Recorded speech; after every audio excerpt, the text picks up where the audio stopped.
Hot as the equator in a cipher around the planet. Lyrical. Hot as the equator in a cipher around the planet. Lyrical. When you see me holla, hello, I am the gifted fellow out of the crew they call lyrical opposition. I'm moving without precision, pivoting my position is pivotal. With the pen I get rid of the competition. Intentional, then again, accidental. The words impact the mental. I'm back to giving them bars. Hi everyone, my name is Lacey Wing and I'm the Program Director for Lyrical Assembly.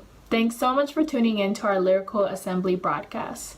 This broadcast is dedicated to content around faith, arts, and activism. Make sure you stay tuned to see our footage coming up next. This footage is from our last Second Sundays event with Kairos Fellowship. Lacey, Lyrical Assembly, Lyrical Ops, it's your turn to be in this building. And let me say this, number one. Thank you for everybody who's in the building with Lyrical Assembly, Lyrical Ops.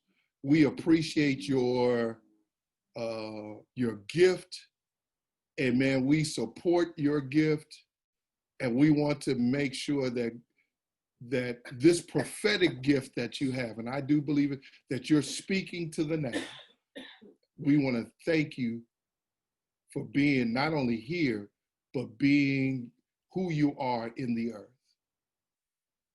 Keep speaking your truth. We thank you. So Lacey, go for it. It's your turn. Cool. Thanks, Pastor Kirk. Thanks for that praise break. I missed the in-person church praise break. I missed the hallelujahs, the come on church. You know, the casual breaking out into tongues here and there. Yeah. Zoom, you can't do that. So yeah, so thanks for having Lyrical Assembly in the space. Today, our poets are speaking on the topic of creation and the importance of caring for creation. So not directly tied to like Esther itself, but we're doing this just because tomorrow, for those of you who don't know, is Indigenous Peoples Day. So Kirk and I both felt it was important to give space to speak about the importance of caring for creation, especially in terms of that tomorrow is Indigenous Peoples Day and honoring the land that we're on. Not Columbus Day, not Columbus Day. It's not Columbus Day, nope. And I just wanted to quickly do a land acknowledgement for where I'm from. So I would just like to acknowledge that I'm on the traditional land of the first people of Seattle, which are the Duwamish people. And I want to honor with gratitude the land itself that I'm on and the Duwamish tribe. And I think like as church, as you know, followers of Jesus, sometimes we forget about our Native brothers and sisters. There's a deep erasure of Indigenous culture and communities, and there's this myth that they don't exist, even though they're still here. So doing land acknowledgement is a powerful way to resist that erasure of that happens to our Native brothers and sisters. And with that being said, we're going to speak a little bit about creation, the importance of caring for the land that we're on. So I'd really love to introduce Jamie, who was here last time. Jamie Williams, him, is an outspoken poet representing Richmond, California. And after winning the compliment death match at the 2017 National Poetry Slam, he became the first person to be dubbed the nicest poet in the country. He has also co-founded both the Rich Oak Alchemy Open Mic and the CSUEB Slam Poetry Club. So Jamie, whenever you're ready. Thank you so much, Lacey, for that amazing introduction. Hello, everyone. It's really great to be back. Today I have two poems. When Lacey first contacted me and told me, you know, we're going to be honoring the places we come from, I immediately thought of these two poems I have. One is about the people we come from, and one is about the place we come from. And I really wanted to honor both of those. So I'm just going to hop into it. I'm sitting down in the kitchen, 4 feet away from my mama, watching her prepare dinner as she swiftly moves about with a certain level of practiced precision. And do you smell that? The heat waves creeping out of the oven are always accompanied by an aroma. It smells like the sweetest treats that can only be conceived in the South. The wines that are only allowed to melt the pink taste buds inside of your mouth on a Sunday just like this.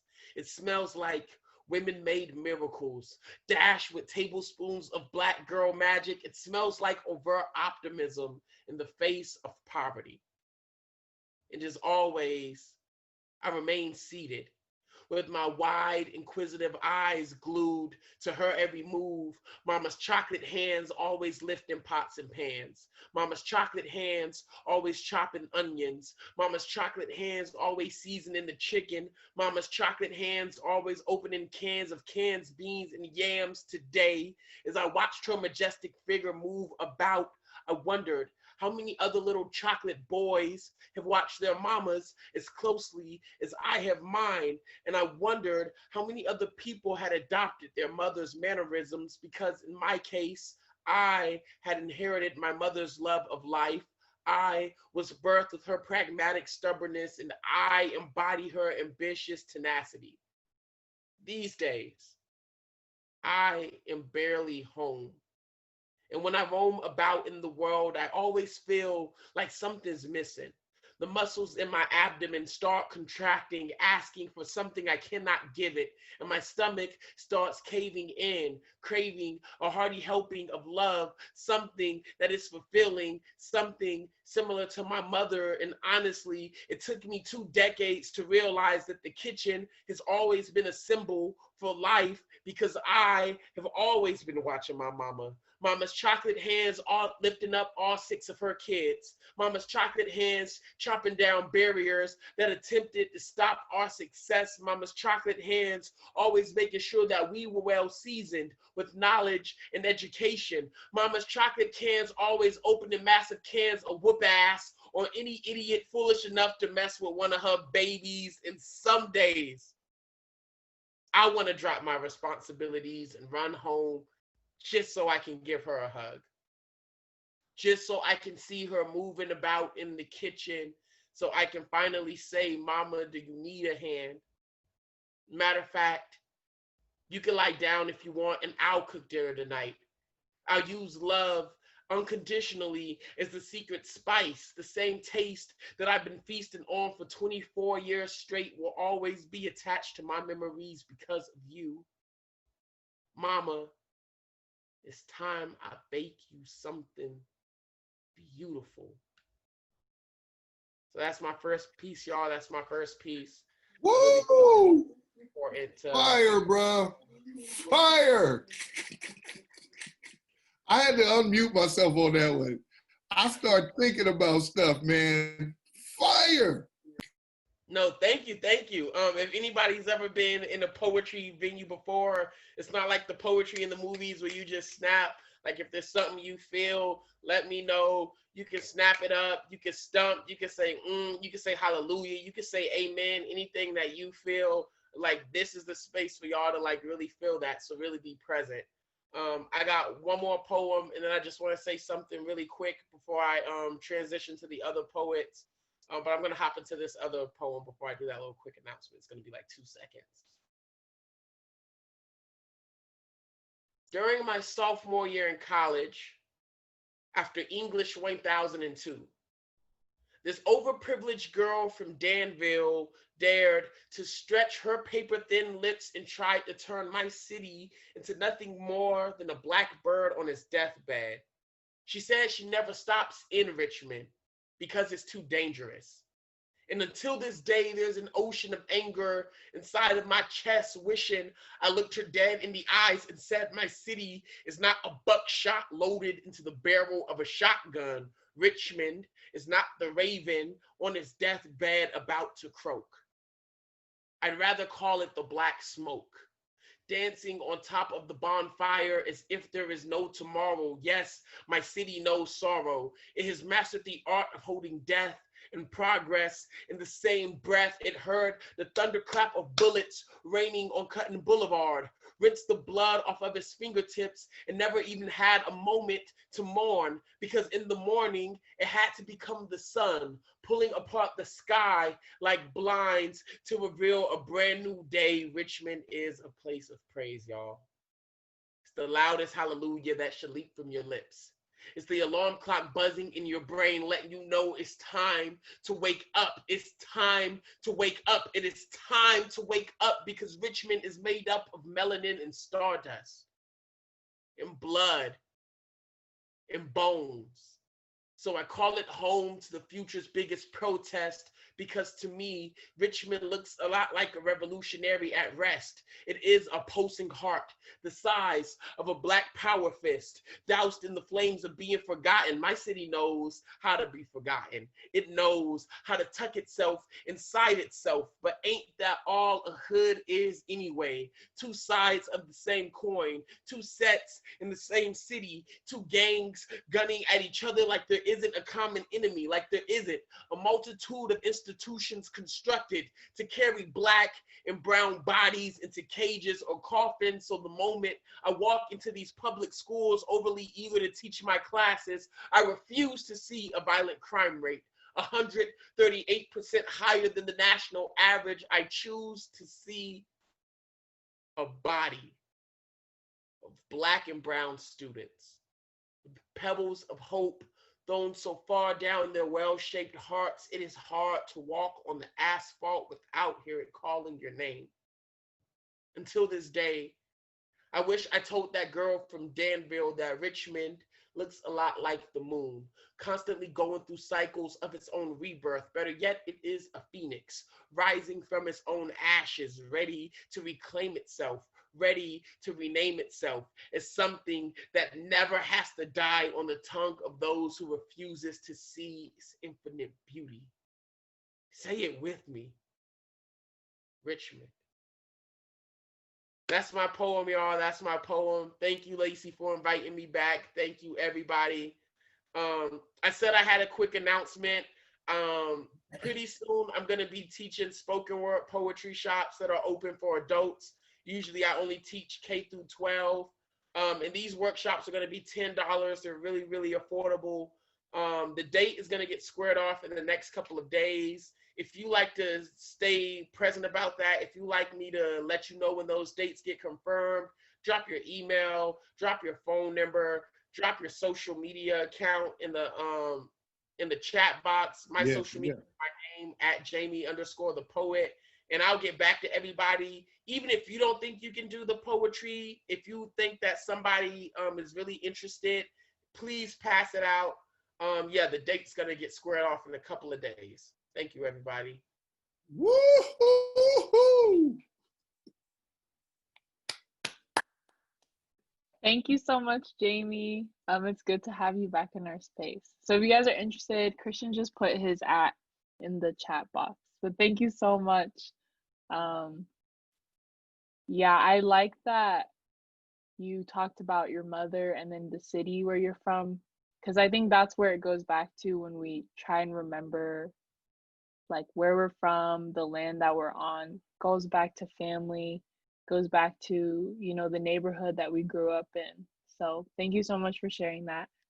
Next up, we have Altair, who is coming back. We definitely miss you, Altair. Altair is a social work student and Reiki master in training. And he loves working with LGBTQ plus peoples, people of color, and people in alternative lifestyles. He's been writing since he was 10, and he enjoys video games, exercising, and dancing. And I'm really excited to have Altair back. So yeah, whenever you're ready, Altair. Welcome, Altair. Thank you. It's good to be back. It's been a while. Thank you, Lacey, for bringing me back to this beautiful community. And I'm happy to share this poem that I wrote.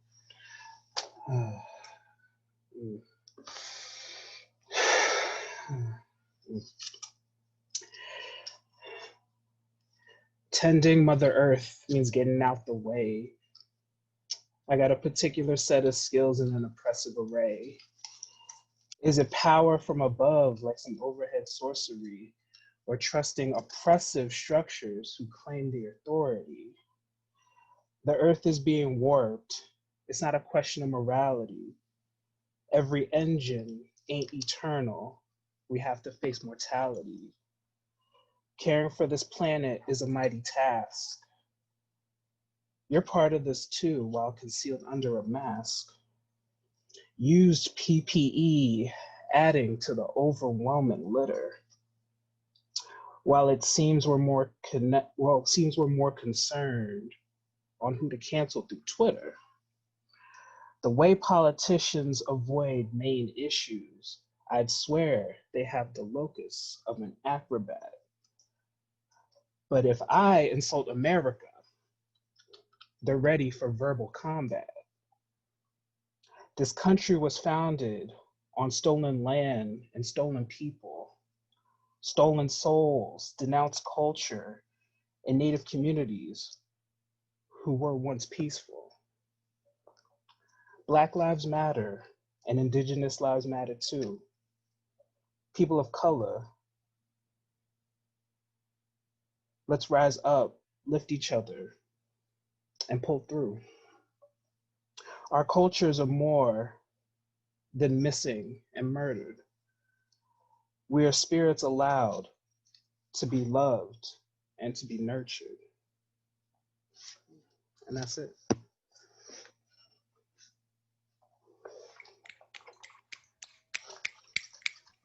Thank you, Altair. That was beautiful.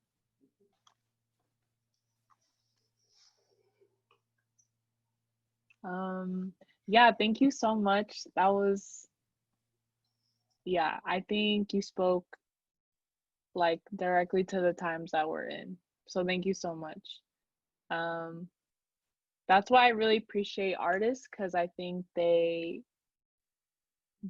have the ability to speak to the times in a way that sometimes like intellectuals or theologians can't.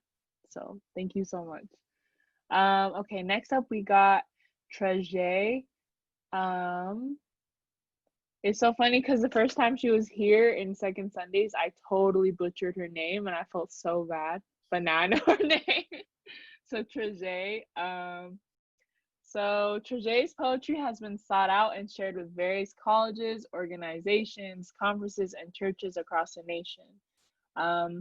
With her poise and ability to connect with a wide array of secular and faith-based audiences, Treje has shared stages with recording artists such as Luke James, Chrisette Michelle, Maxwell, and Molly Music. Her poetry has also been featured twice on P4CM's Rhetoric, and she is a solid force that brings depth and revelation to any space she enters. Her self-proclaimed greatest endeavor is serving as a wife and mother to 3 amazing kings, her husband and 2 boys, and cultivating the destinies of those she comes in contact with every day. So please welcome Treje. Hi, everyone. Thank you for having me. So wonderful to share creativity and lift up God in the same voice.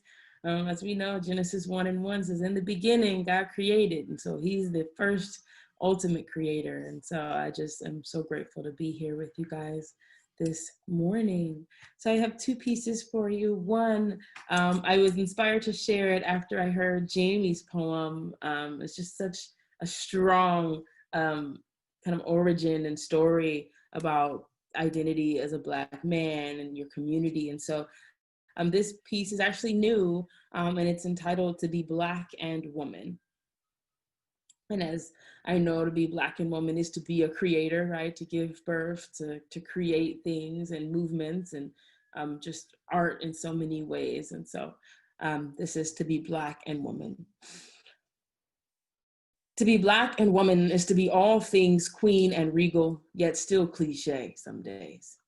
To be Black and woman is to be a fire next time. To be Black and woman is helping you to harness that fire to burn me with it. To lay waste to my self-esteem with appropriated versions of me. To be Black and woman is to be both the meal and the stove it's cooked on. source and resource, used and consumed, seen and erased. To be Black and woman is to be both the specimen and the sideshow, hot and tot and wop.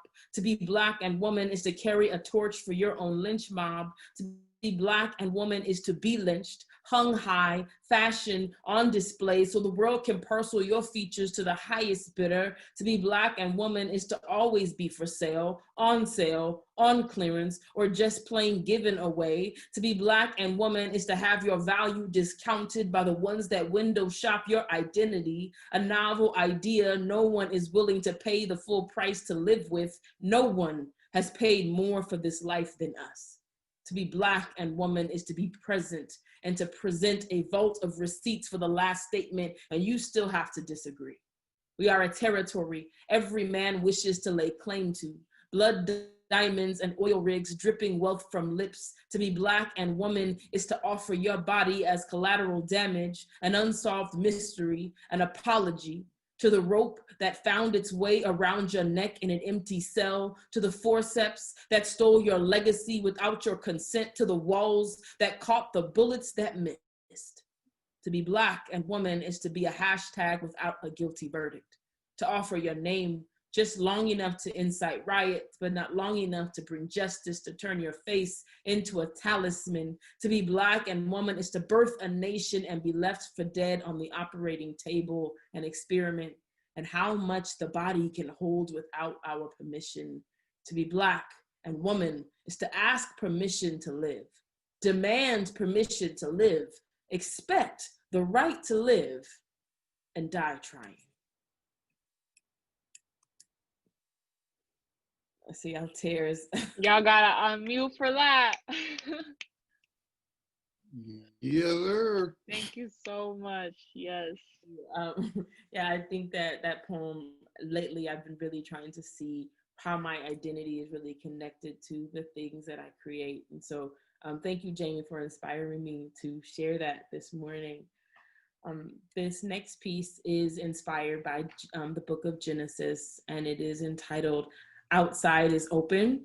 And in a time of quarantine, my favorite and least favorite phrase was, "Ooh, I can't wait till outside is open."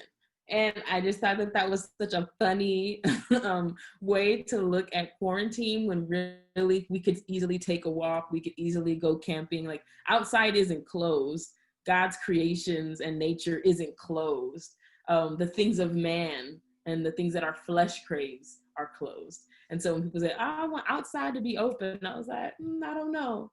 And so this poem is entitled Outside is Open.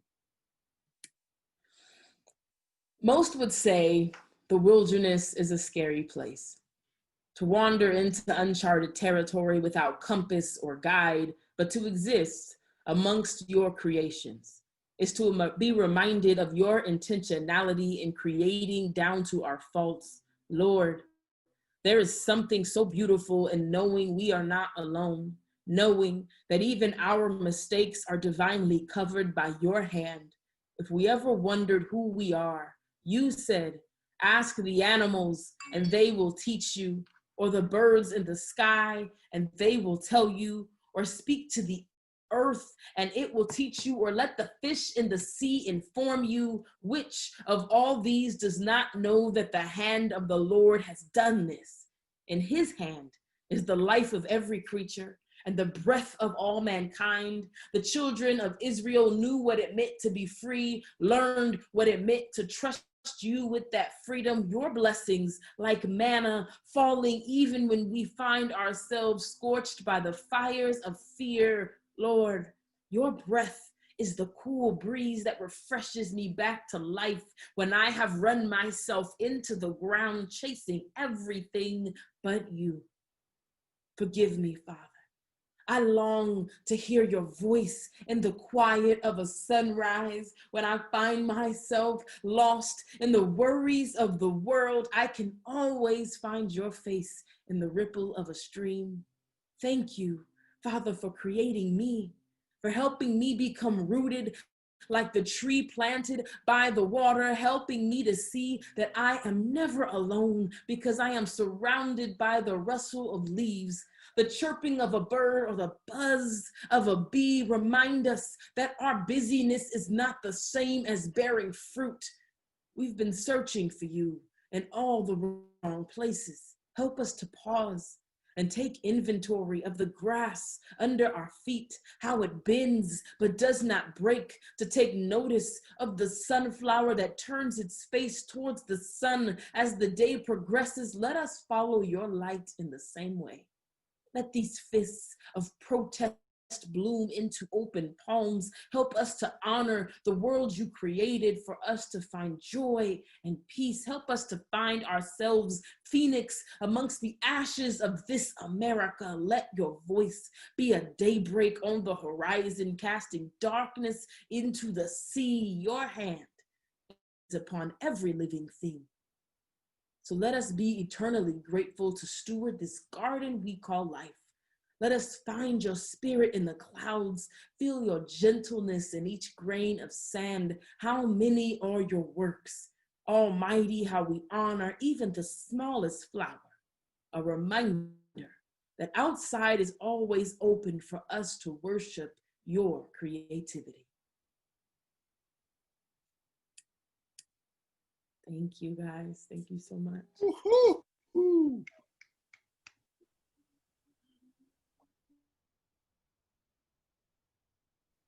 Thank you so much, Trujay, for sharing. Poets, can you drop your links or your socials so that people can get connected to you or follow you if they're interested? Yeah, just wanted to say thank you so much for bringing your gift to the space again, and we really appreciate y'all from Lyrical Assembly and at Kairos too. So thanks, y'all. Thank you so much. Well, with that being said, ladies and gentlemen, children all around, I want to say this is yet still a powerful place to be. Let's not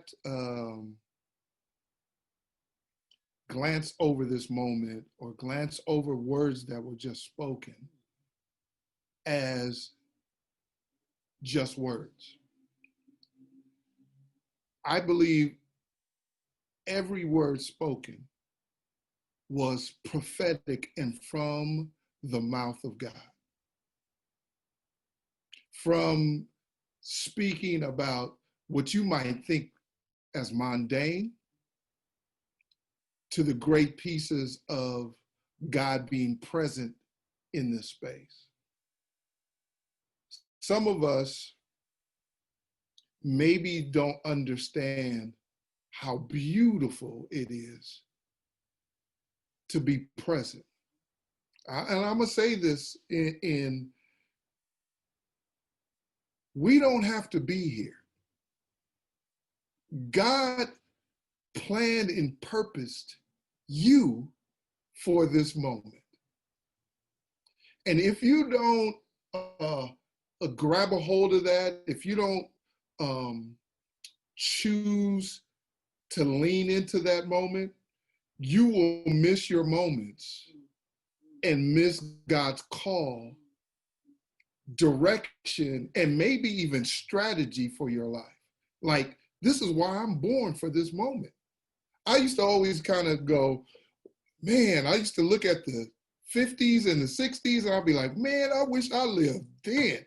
Look at them. They popping, they got zoot suits on and they dancing, and it seemed like a better time.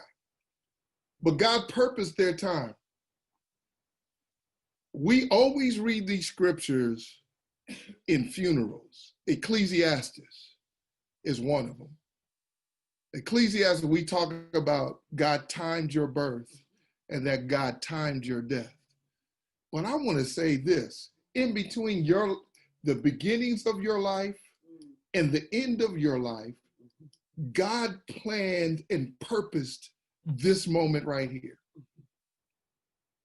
And if you don't embrace and accept that there's a reason for you to be here, and you won't just look at it as an abstract, like Okay, God, thank you for life. But I want to tell you, God knew you. He saw you in your mother's womb. He knew everything that we will be going through in 2020. What if I told you that we always read the scripture, and I'm gonna preach later, but and we're gonna move on. But what if I told you Jesus knew before he got into the boat that there was a storm coming?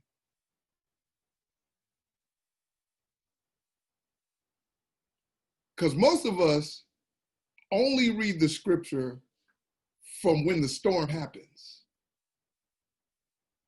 He knew, and he still pushed out to go to the other side. I want to say our lives are real, and he knew this moment would be happening, but he sees the other side. With that being said, I think we don't live in our moments. We try to rush and we try to get out of what we're into. We try to rush out of the bad relationship. We try to rush out of the church that didn't work anymore. We try to rush out of bad political systems. But maybe God wants me to sit in it for a little while. And I know that might be difficult to hear, brothers and sisters, that maybe God doesn't want me to rush out of the hard places because he wants to teach us something in the hard places. Not necessarily that we're going to have this beautiful answer as we walk out of it, but maybe on the other side, we find why he brought us to this space and to this place. Okay, so good morning, everyone who's watching this. My name is Lacey. I'm a part of First Pres from afar in Seattle. And I'm here today with Dr.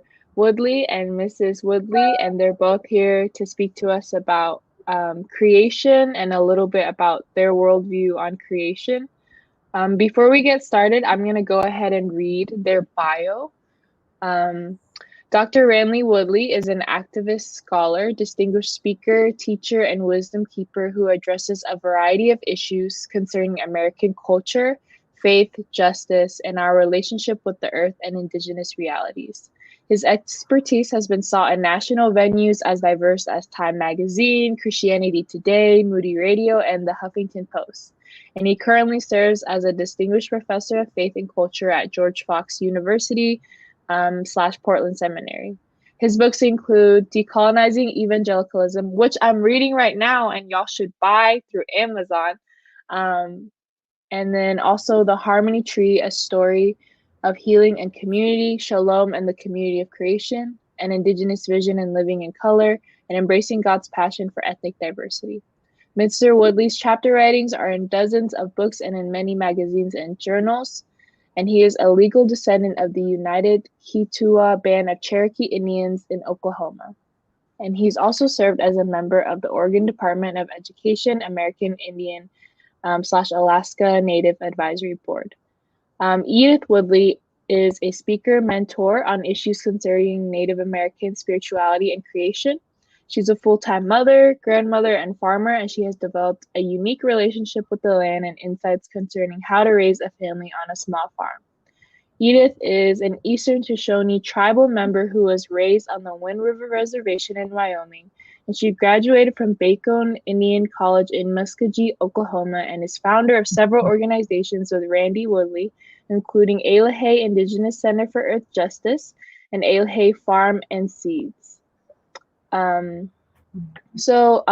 Woodley and Mrs. Woodley, could you both please just speak a little bit about Eilahey and maybe just touch on the message of Eilahey and the work that you both do there? Yeah, you want to go ahead and start, huh? Okay. Well, good morning, everybody. I Elahe is, we're just starting off again. It's like we're starting a new chapter of Elahe. And so we bought this land, and it's about 10 acres. Mm-hmm. And it's raw. There's nothing here, just the house, the barn, and 2 little outbuildings. But so the land is just raw, ready for us to build Elahe and build the infrastructure. That's what we're working on right now. Try to get all that done before winter. We ended up having some issues with our well.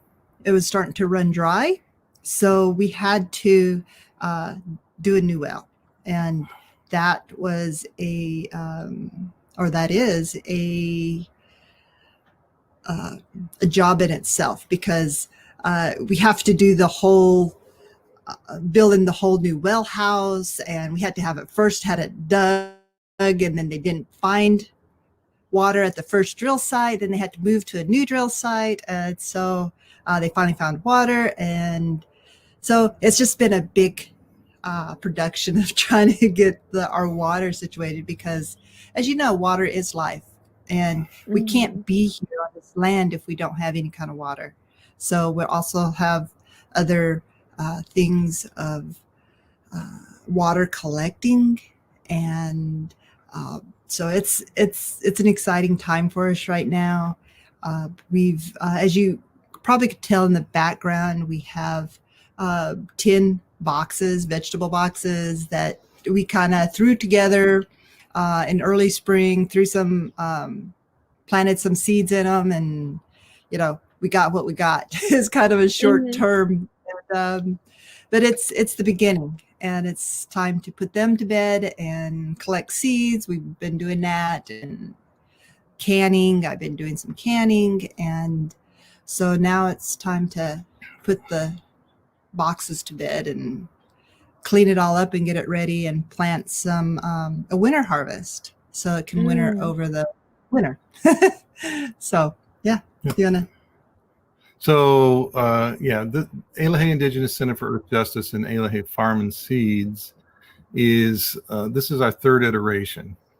So it started with a vision of a dream that I had in 1998, and we've sort of been following that. We had established a 50-acre farm in Kentucky, in a community, a place that will empower both Native and non-Native people to deconstruct and to indigenize, really. A place of ceremony, a place of teaching and learning, a place of hands-on experience. And that was going very well for a few years. And then we lost that farm and property to a group of white supremacists, paramilitary group with a 50 caliber machine gun, and sort of set us back for quite a while. We lost everything because we couldn't sell our house then, because it was the bottom of the economic downturn, back in like 2007, 2008. So we ended up kind of having to not just start over again, but start back in the hole. And then we had our second iteration was in Newberg, Oregon, about 15 miles from here. And that went really well. We built it up. We planted a lot of trees and did a lot of crops, and started our seed company there.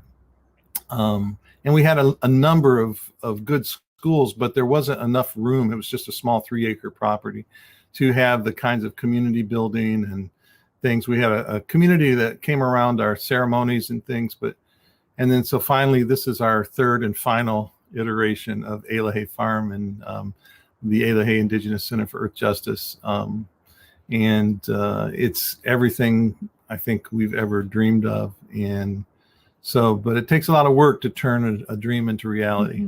So that's kind of where we're at in our journey. And if you have more specific things you want to know about it, you can ask, but that's the general gist. People can go to our site, elahe.org, ELOHEH.org, and pretty well hear more about the vision and the story there. Mm-hmm. And is your vision for Elahe, well, I guess after COVID is over, essentially to bring in like not only Indigenous folks, but also like other folks to also come and learn about how to indigenize and deconstruct? Yeah, so that's exactly it. And most of the time, our sort of average has been half native, half non-native. Mm-hmm.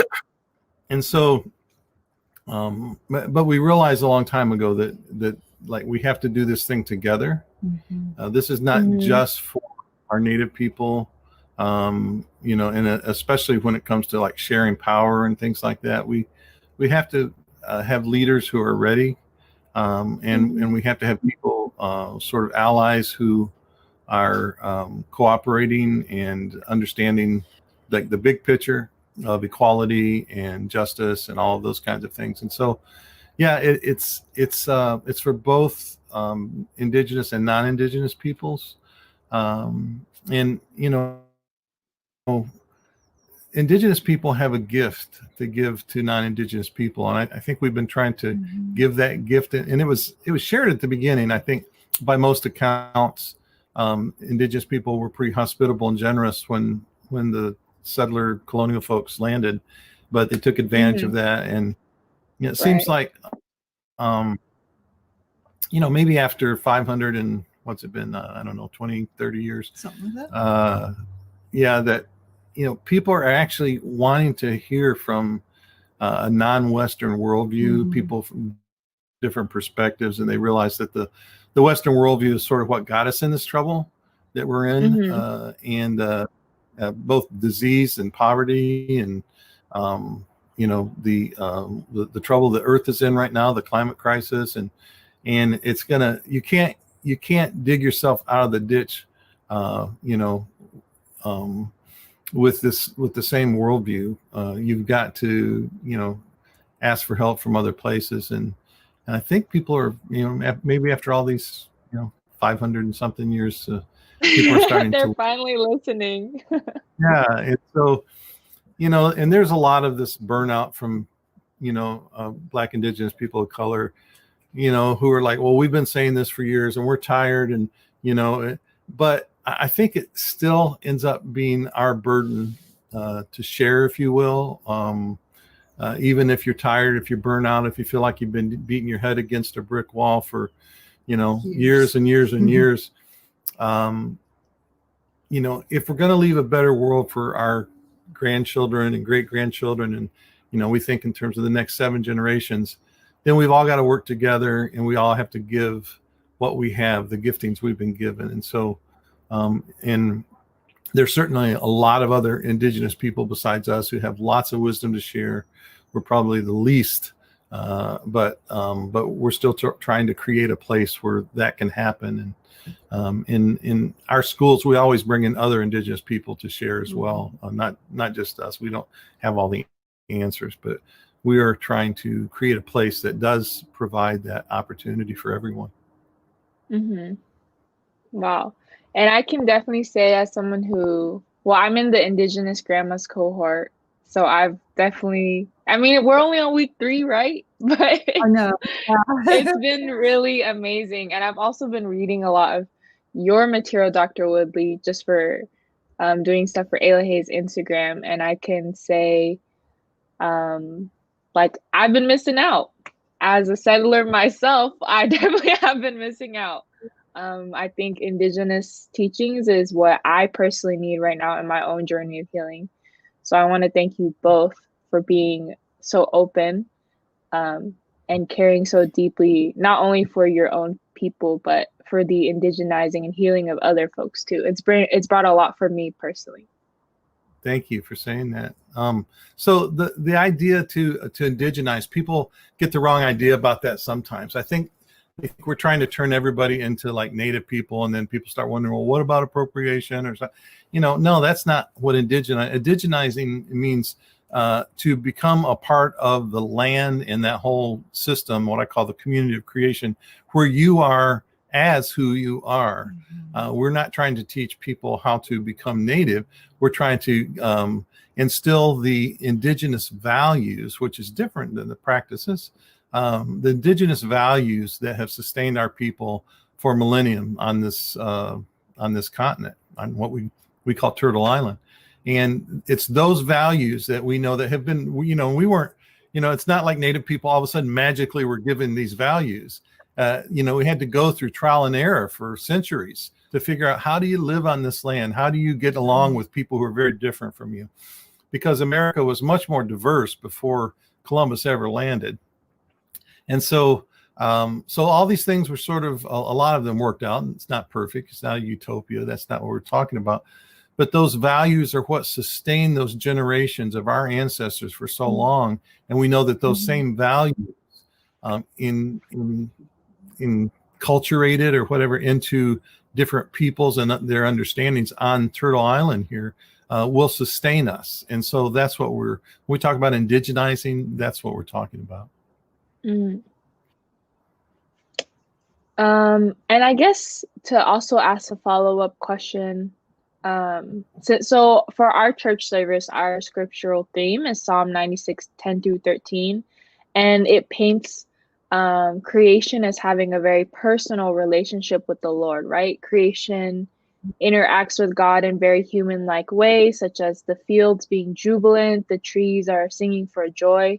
And I wanted to ask, how does the way scripture paint the relationship between creation and creator different from the way that Western American churches do portray creation? And then also, how is this different from the way indigenous communities view creation and their relationship with creation?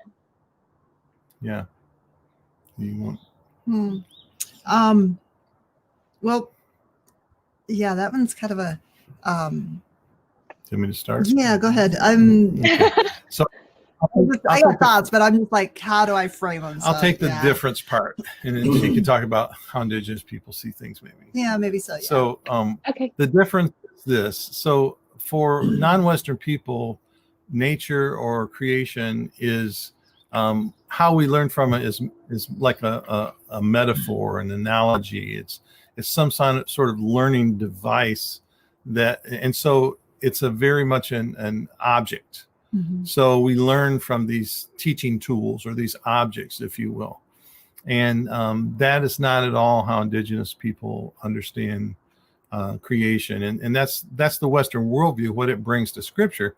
In the Western world, the scriptures were not, as I saw one of the quotes you pulled of mine, were not written by Enlightenment bound thinkers. Right. They were more, pre-Enlightenment, more like indigenous people. And so people who are bound to this Western Enlightenment bound worldview are probably the least qualified to interpret, what's going on in the stories. And so they put this Western framework on there, and these things become objects. So the ant becomes an object. The field, the flowers, all those become objects of, to teach. Whereas indigenous people understand a relationship, that we are related, not higher, not lower, but in relationship, we all serve our purpose on this earth. And those things are animated with spirit, God's spirit. And so, we're not, worshiping those things. We're just saying that God, there's the breath of God or the life of God in every living thing. You want to? Yeah. I can only speak for myself as a native, because the way I view the land and how the Creator has shown me so much through the land, and how much healing it can bring you. It can bring your spirit. It can bring your body. And it's, the Creator put different, like Randy was saying, the ants, they're not just an object. They're put here. The Creator created them because they have a purpose. And and yeah, it's those things that we really don't like because some of them bite and they get in your house and they're nuisance, kind of.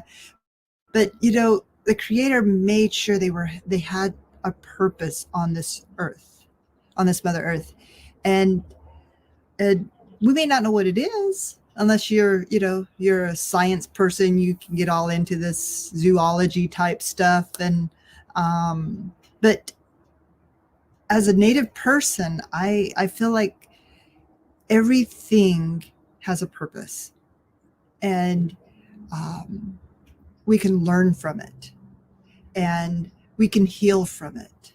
There's healing medicines that have been put upon this earth to heal things, to heal our elements and our elements in our body. That it's like today I'm going to be processing some hawthorn berries. Hawthorn berries are a heart medicine, and Randy has heart issues, and so it's like, oh my gosh, this is out of creation, right? They're there for a reason. And it's not just the berries you could use. And as you dig into these things, there's so much that that creation can give us, but also what can heal us. Go ahead. And it's this relationship, I mean, she just doesn't go out and right, and just nonchalantly start picking. It's it's a respect for that tree's purpose.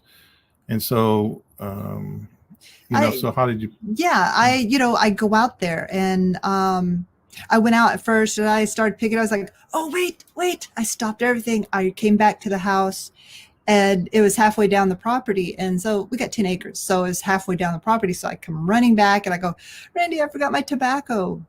Tobacco is a sacred medicine. It's a sacred, and so it's to give offerings and to say thank you for what you're giving me. So you don't ever take anything from Mother Earth to say, this is mine, because a lot of people do that, right? A lot of people just take stuff. They take all the minerals and the natural elements from the earth, and it's like they just strip it, and they more or less rape the land without anything. And so as a kid, I was taught to say thank you to that plant, to that bush, to that tree. You're not worshiping that bush or tree or plant or flower. You're acknowledging it. So that there's that relationship that you have, and you acknowledge that tree for giving, and you're acknowledging the Creator who created it, saying, thank you, Creator, for this healing medicine that I am taking. Thank you for letting it grow and flourish. And so as I put in that tobacco, because it's a sacred tobacco, I put it down and I just say, thank you. Thank you, hawthorn tree, for giving me these berries so I could take them and use them so that Randy could have a healthier heart.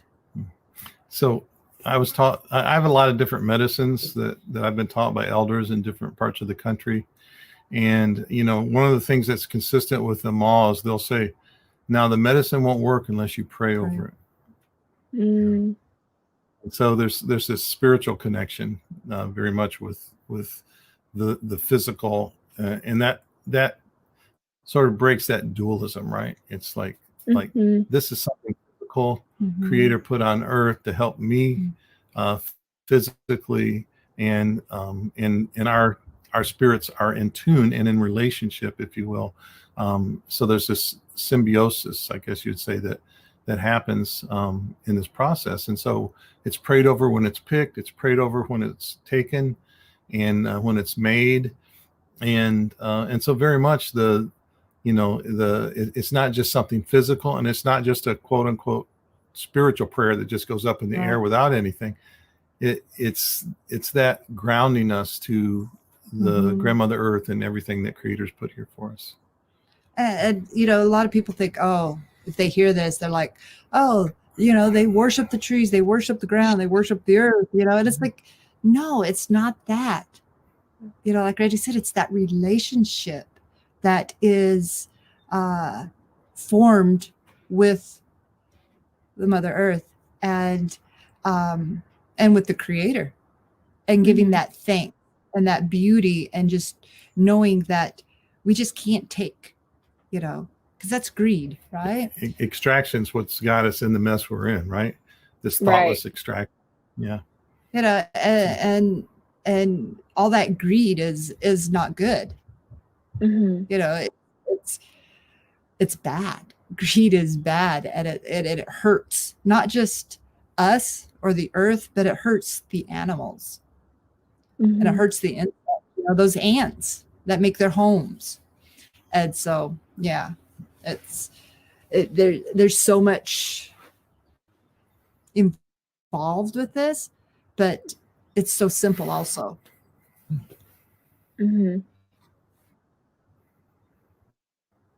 How do you both see similarities between the way that indigenous folks view creation and also between the way that Jesus walked and lived during his life? Because Jesus also speaks a lot about creation and uses creation and learns from creation in his teachings. Yeah. So when I look at the life of Jesus, the parables, the things that he taught, you know, it very much sounds pretty indigenous. When I pastored a native church in Carson City, Nevada, you know, one of the comments that would come out is people would say, like, Jesus teaches just like our medicine people, you know, and other wise teachers who use story and you know, in a way that people can understand without, you know, always confronting them directly. And of course he did that too. But so there were lots of inventions during Jesus' time. You know, there's this myth of progressive civilization where we think that, you know, we're the only ones who are smart, and, you know, but there is ingenuity and lots of inventions and things during every era. During Jesus' time, there was things like chariots and crossbows and water wheels and, you know, all kinds of things. Roads lit up that weren't before in the past, and mile markers and all those kinds of things. But what is Jesus mostly teaching from? He's teaching about flowers. He's teaching about, you know, from fish, donkeys, you know, fields, the flowers, even, you know, Solomon, he says, you know, who was supposed to be the richest person to ever live. You know, I think they would say, like, he had like $4 trillion in our today's money if they looked at it. Yeah. And his clothes were all embroidered with gold and, you know, peacock feathers and all this. But he says even Solomon and all his arraignment, you know, don't even compare to just this flower in the field, right? So there's something very basic about Jesus' grounding of his teaching to things that were going on in nature, to seeds that were planted, you know, to rain as it came. So, and this is something that, and even though, you know, he wasn't always talking to agrarian people, and yet he was talking to urban people a lot of time, but he still talked about nature, about creation. And that's because creation is one of our main teachers. It's really what I call God's first book, right? Is that we learn from creation. We learn a lot about who Creator is. We learn, you know, just watching, you know, all kinds of different parts of nature. We know there's a great mystery, and we can't always explain it, but even that teaches us a lot. Yeah. But also, if you know, in the scriptures, you know, you see that a lot of his teachings was done outside. Yeah, he did in houses, but in, you know, but the thing is he did it outside. Why would he teach outside when they have all these temples, right? It's because it was what Randy was saying, is that closeness to nature, closeness to the earth. And so, yeah. I'm curious to ask, in both of your opinion, where has the Western church gone? I'm actually, this is probably a very loaded question, so answer as you feel is appropriate.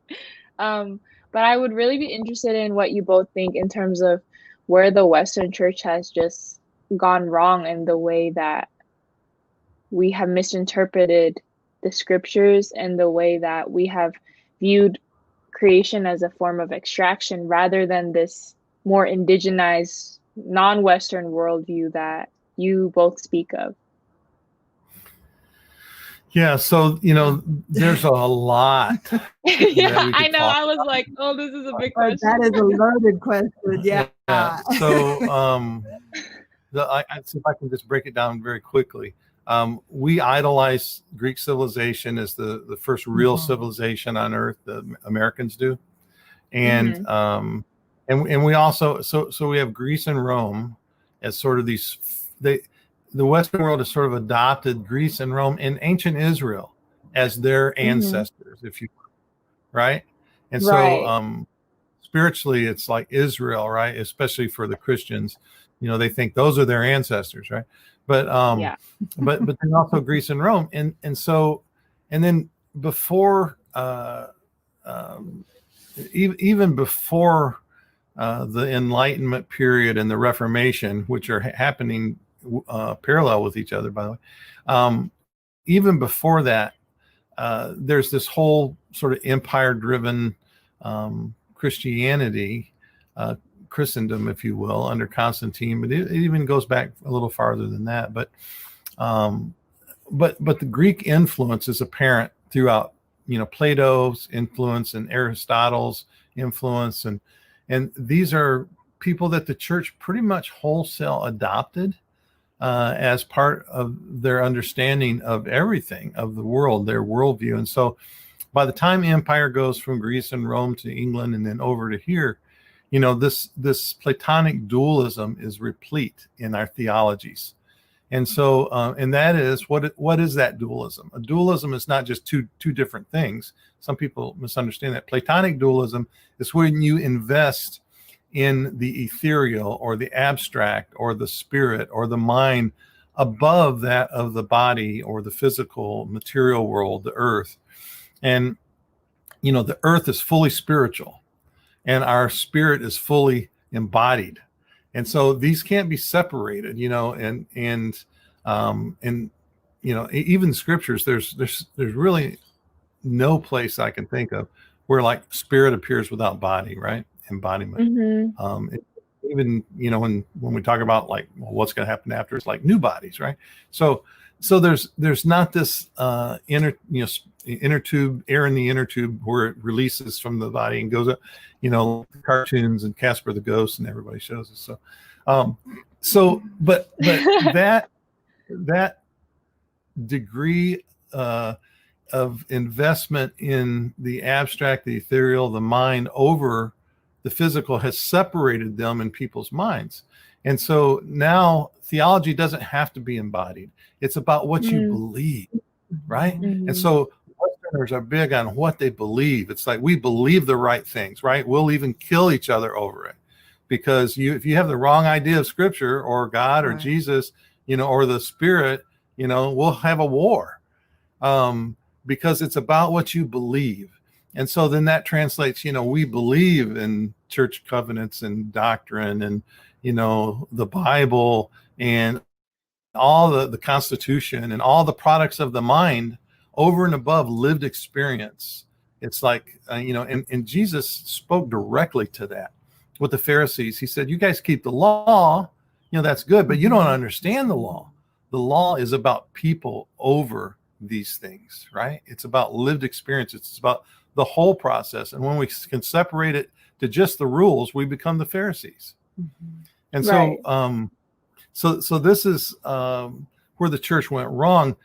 But there's at its very root, at its very foundation, and then everything else I say can be traced from that, from the hierarchy to the patriarchy, to the supremacy. The white supremacy is, the antecedents of that are back in Greece and Rome, and the Anglo-Saxon myth, and right now what we have, this American exceptionalism and Trumpism, and all of these kind of things are basically just a reenactment of this dualism, to put these rules above lived experience in people's lives.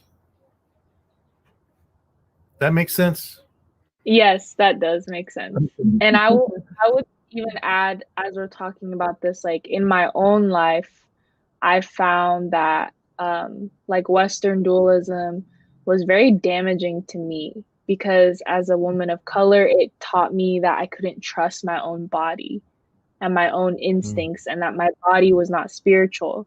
So when I was internalizing and practicing these white evangelical theologies, it almost like damaged my body in a sense, because my body knew it was not right for me, right? Like internalizing this whiteness, accepting this white Jesus. And I always go back to how healing it's been for me to read both of your works and learn from you both, because I finally feel like I am starting to live in an embodied way that is true to my heritage, true to my own healing. And it's great to worship Jesus when he's not painted as a white man, So. And we have to show up.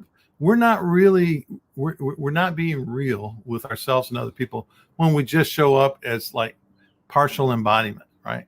Yes. If we don't show up with the fullness of who we are, as physical and spiritual people, as people who cry, as people get angry, as people who cuss, as people who have bad days, and if we don't show up as that person, then we're not being real. And what is more real than what Jesus taught? And that is to be vulnerable to other people, to be vulnerable to Creator, to be vulnerable to each other. And that is what it really means to be spiritual, is to be human, to be fully human, to be vulnerable, to love, and this is one of the greatest teachings of Jesus: love your enemies, right? Love your enemies. It goes against everything that we sort of think, and yet it's the best thing for us and probably the best thing for them. Now, I have a different idea of what love than what most Christians teach. Love is not just some sappy thing where we always say kind things, but this being human is being spiritual. Yeah, and so we have to be who we are. That's it. If Jesus is supposed to do anything for us, it's to make us more fully who we are. But also with that, he was talking about who we are. Jesus made us who we are, right? He put us in our cultures. He put us in our families, and our skin color and our eye color and everything about us. And why didn't Jesus just make us, or the Creator just make us all one color? Because he loves diversity. He loves the everything about each person. And then as a woman of color, as a Native woman, our Native women have been pushed down so hard, But the thing is that I've learned how to be resilient in all of this, of the feminism movements. And what was the feminism movement all about? It was white women really heading all that, because women of color didn't have the right to vote, and all of this kind of stuff. But it's the way Jesus made us, and he made us special, and that relationship with the of who we are in our culture, and is what Jesus loves. Does that make sense? I mean, I'm just kind of like, Yes. As you were talking, it just kind of like, you know, as women, it's hard, and especially women of color, it's even harder to be able to coming out of a Christian world, you know, and being in a dominant church, and them telling you this is how you have to be, this is how you have to dress, this is how you have to act, and it's like, as you were saying, it goes way against how you were feeling. Yeah. And it's not even as much telling you, I mean, that's done, but it's like showing you through the normalized, you know, white experience. Like, this is what's normal. That means this is what's universal. This is everyone's truth. And we're just going to leave things the way they are, the same, so that you all continue to realize that our white truths are what's most important. Right.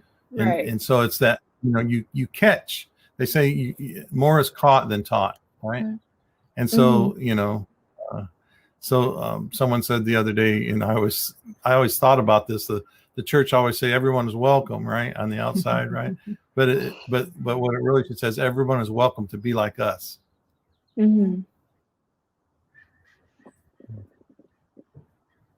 I also wanted to ask, and this can be our final question, just out of respect for both of y'all's time.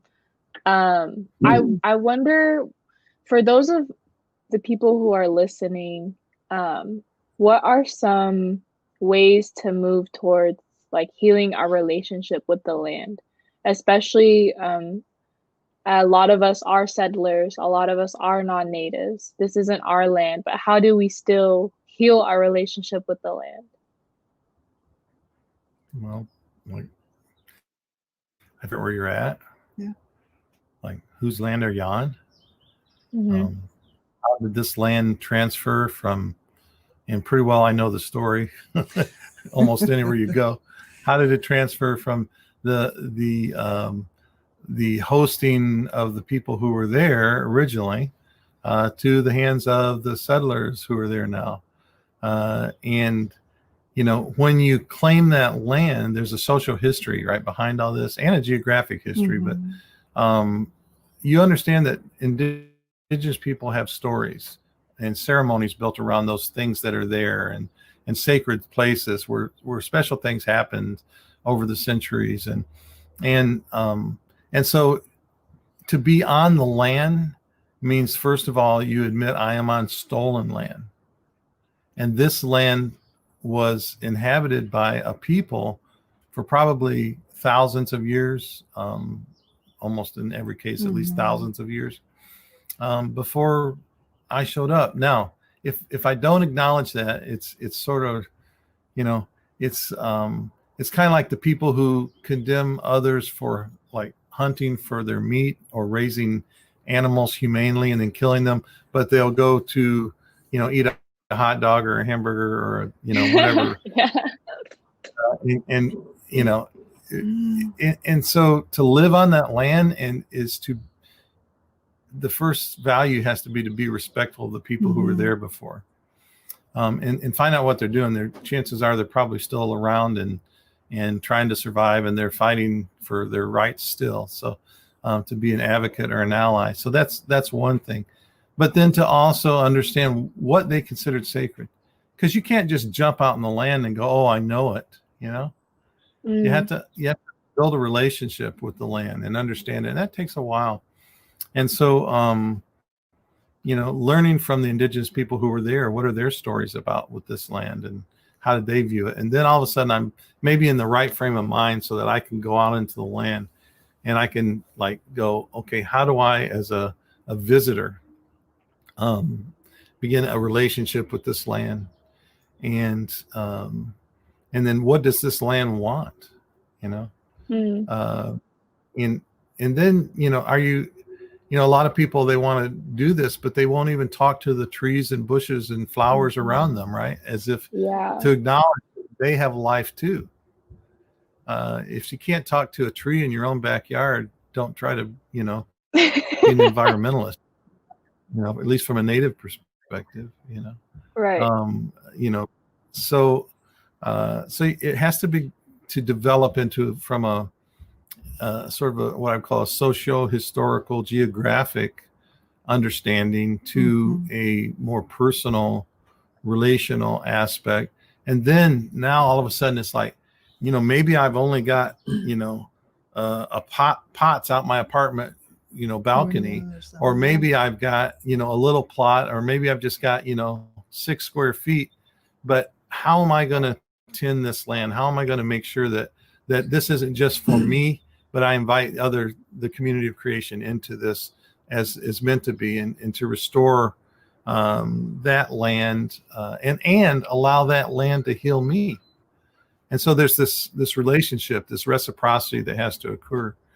And it might seem silly to people, right? To talk to their trees, but in trees respond very slowly. I think in the Lord of the Rings, you know, J.R.R. Tolkien had it right when he had the what are they called, the imps, I believe, or ints, the imps. And they talk very slow. And they move very slow. And I think he had it right, because my experiences with trees is like you learn patience by being around trees. Yeah. And especially like old trees, old oaks and things. And so all of this is about, you know, rekindling a relationship between you and the land that you are on. And you're in relationship with it, whether you do this or not. It's just that you're probably in a bad relationship. You're in an extractive relationship. Right. You're in a utilitarian relationship. You're just using that land for what you can get out of it. But once we start to understand what's going on with the land, we have more respect, and we realize that there are things that the land wants to do, and I have to get in tune with that.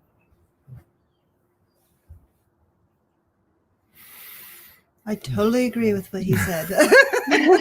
I was going to say, Mrs. Woodley, would you like to add anything? I just told it. Well, it's, you know, it's kind of hard to say anymore after what he said about the land and all of that. It just, you saying I had a mic drop moment? Yeah, you kind of. Yeah, that was it. Like, that was a mic drop. So. Finally, I've been waiting all my life. Mic drop moment. I'm sure you have many. Yeah, well, thank you both so much for agreeing to this interview. It was such a pleasure. I learned a lot, and I'm sure the members of our church and listeners also will learn a lot too. And thank you so much for both of your wisdom. And if anyone is interested in more of the work that the Woodleys are doing, make sure you check out ALAHEY. So alahay.org. You can donate to their Earth Justice Center there. And then you can also buy ALAHEY seeds, I believe. If you're interested in. Yeah, we're starting to get more seed orders this fall, which is unusual. But if I can sort of add a caveat to one of the things you said. So, you know, we said people will learn a lot. What we did is we said some things and people can hear a lot, but we only learn them when we go out and practice them. And so it's when people get out and actually, you know, start their relationship with land that they actually start the learning process. So, yeah, but it begins with awareness. Yeah. Yes. Thank you for saying that. Yeah. Next week, I'll talk more about the land thing for me and how that came. So you're talking about in the grandma's group? Yeah, in the grandma's group. Most of these people won't I'm excited. Yeah. I mean, yesterday in the grandma's cohort, like we're talking about how we need to go outside and lay on the grass. So that's like on my list to do today, to listen to the grass. Yeah. Yeah. Yeah, but thank you both so much. It's nice to get to know you Yeah. personally just a little bit more. We hope that one of the days you can land here at ALA and we can spend some time Yes, together. for Yeah. sure. I'm one of the first ones there as soon as Corona's over. I already told her. Great. Okay, thank you so much. Thanks a lot. Thanks, Lacey. Side of the equator in a cipher around the planet. Lyrical. Side of the equator in a cipher around the planet. Lyrical. When you see me holla hello, I am the gifted fellow out of the crew they call lyrical opposition. I'm moving without precision, pivot in my position is pivotal with the pen. I get rid of the competition, intentional. Then again,